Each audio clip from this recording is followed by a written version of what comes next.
Keir Starmer. Thank you, Emmanuel. And it's important that we're starting the year like this. European and American allies, side by side with President Zelensky, standing for peace. And we are closer to that goal than ever. But of course, the hardest yards are still ahead. So we're here today to keep driving that effort forward. And we've had a very constructive meeting, which is built on the excellent progress made in negotiations over recent days and weeks. The purpose of the Coalition of the Willing is to help deliver a peace that can last and to work with the US to guarantee Ukraine's security for the long term. This work is now more advanced than ever. Today's joint declaration set that out in clear terms. On top of that, and alongside President Zelensky and President Macron, we went even further today. We signed a declaration of intent on the deployment of forces to Ukraine in the event of a peace deal. This is a vital part of our ironcast commitment to stand with Ukraine for the long term. It paves the way for the legal framework under which British, French and partner forces could operate on Ukrainian soil, securing Ukraine's skies and seas and regenerating Ukraine's armed forces for the future.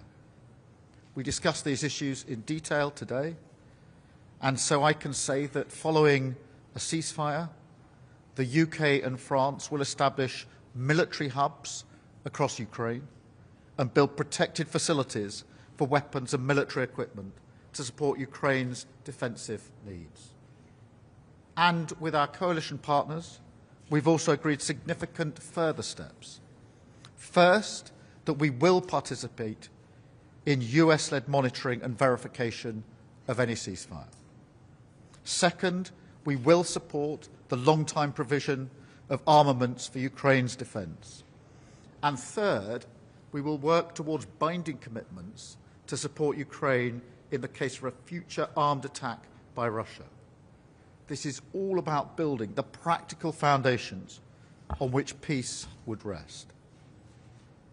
But we can only get to a peace deal if Putin is ready to make compromises. And so we have to be frank. For all Russia's words, Putin is not showing that he's ready for peace.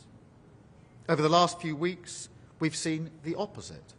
Further horrific strikes on Ukraine, killing and wounding civilians, and cutting off power for millions of people in the dead of winter. His forces hit a hospital in Kyiv just yesterday, and he's tried to distract from peace efforts with unfounded claims of attacks on his residence. Now, this only hardens our resolve. We will continue to step out our support for Ukraine's defence in 2026 to ensure it gets the equipment and backing it needs to continue the fight. And we will keep the pressure up on Russia, including further measures on oil traders and shadow fleet operators funding Putin's war chest. We will continue these efforts until they come to the table in good faith and until we realise the goal that we all share of a just and lasting peace. Thank you, Emmanuel.